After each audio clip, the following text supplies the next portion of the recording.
Welcome back नाज़रीन। Matric board में जो तलबा हैं वो भी कुछ परेशान दिखाई दे रहे हैं और कुछ मार्कशीट्स रुकने की इतलात जो है वो सामने आई थी और ये मामला थोड़ा सा उठा था। इस हवाले से भी हम तफसीलात ले लेते हैं कि आखिर क्या मामला है कि कुछ मखसूस तलबा हैं जिनकी मार्कशीट्स अब तक नहीं मिल सकी हैं।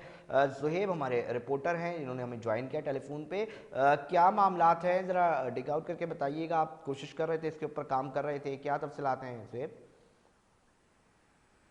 ज़ुहैब आवाज़ आ रही जी है मेरी? जी जी जी अली रजा, देखें मैट्रिक बोर्ड का मामला ये है कि इस वक्त जो कायम मुकाम कंट्रोलर बनाए गए हैं खालिद एहसान साहब, वो चंद हफ्ते पहले ही कायम मुकाम कंट्रोलर नामजद हुए हैं। ठीक है। उसके आने के बाद इन्होंने इन मार्कशीट्स को रोका गया जिसमें इन्होंने टेम्परिंग का मामला बताया, लेकिन ये मामला टेम्परिंग का नहीं है। मामला ये है कि एक रीचेकिंग होती है जब भी रिजल्ट आ रहा होता है उससे पहले।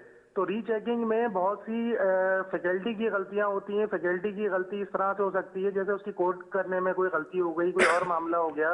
इसी तरह जो बच्चा पेपर दे रहा है वो बच्चा अपना रोल नंबर गलत लिख सकता है, नाम गलत लिख सकता है, एक्स वाई जेड, इनकी और जो टेक्निक्स होती हैं तो उनको रीचेक किया जाता है।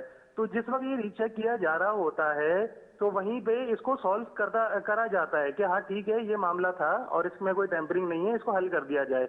तो खालिद एहसान साहब ने उसको सॉल्यूशन नहीं करा, इन्होंने ये मार्कशीट्स रोक दी। और ये जो मार्कशीट्स इन्होंने रोकी हैं ये किसी की इंस्ट्रक्शन पे नहीं रोकी हैं, कोई इनको इंस्ट्रक्शन नहीं है, ना चेयरमैन कितनी मैट्रिक बोर्ड तादाद की थी कोई। बच्चों की जो मार्कशीट रुक गई थी? देखें ये तकरीबन 6 से 8 हज़ार के दरमियान बताई जा रही थी। और अब तक बच्चों को मार्कशीट नहीं मिली, इसको कितना टाइम हो गया, कुछ बता सकते हैं तफसीलात के?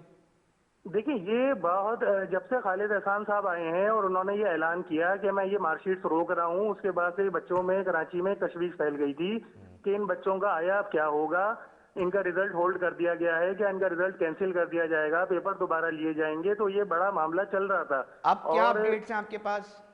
देखिए इस वक्त जो चेयरमैन मैट्रिक बोर्ड थे वो आउट ऑफ कंट्री थे, वो आज ही उन्होंने ज्वाइन किया है मैट्रिक बोर्ड आके, और ये मामले की नजाकत को समझते हुए फौरी तौर पे बच्चों की जो मार्कशीट्स हैं उनको कल से इशू करने का कह दिया गया है। तो ये जमूद अब खत्म हो गया है शहर में, बच्चों की जो मार्कशीट्स हैं उनको दे दी जाएंगी। और ये 7 हज़ार 8 हज़ार जो मार्कशीट्स रोकी जा रही थी इसकी वजह से जो बच्चे परेशान थे उनका ये मसला हल होगा अब। बहुत शुक्रिया ज़ुहैब तफसीलात से आगाह करने के लिए। नाज़रीन, जिसके भी पेपर्स होते हैं और जब इम्तिहान में उसके जो मार्क्स हैं, उसकी मार्कशीट है, वो बड़ा बेचैनी से उसका इंतज़ार हो रहा होता है और कभी भी कहीं पे भी इस तरह का मामला होता है यकीनी तौर पे तशवीश होती है। तलबा परेशान ना हो, जो इतलात अब तक आ रही हैं मौसूल हुई हैं और हमने अपनी नाज़रीन को भी आगाह करा है कि इसी वजह से कि जो मार्कशीट्स रुकी हुई थी वो कल के बाद जो है वो जारी होना शुरू हो जाएगी। तमाम वक्त प्रोग्राम का जो है वो इख्तिताम पर पहुंच चुका है। नाजरीन, अपने मेज़बान अली रज़ा को दीजिए इजाज़त, अपना बहुत ख्याल रखिएगा और साथ हम ये कहते हैं कि हम कोशिश करते हैं कराची शहर के मसाइल को अपने प्रोग्राम में हिस्सा बनाएं और हमको हमारी कोशिश होती है कि आप तक वो मालूमात, वो चीज़ें पहुँचाएँ जिसकी जो परेशानियाँ हैं, जो सिलसिला है वो जारी है। इसीलिए हमारी कोशिश होती है कि इसी तरह के प्रोग्राम जो हैं अपने सेगमेंट को जो है वो हिस्सा बनाएँ। ताहम इख्तिताम की तरफ प्रोग्राम जा चुका है। अपना बहुत ख्याल रखिएगा। अल्लाह निगहबान।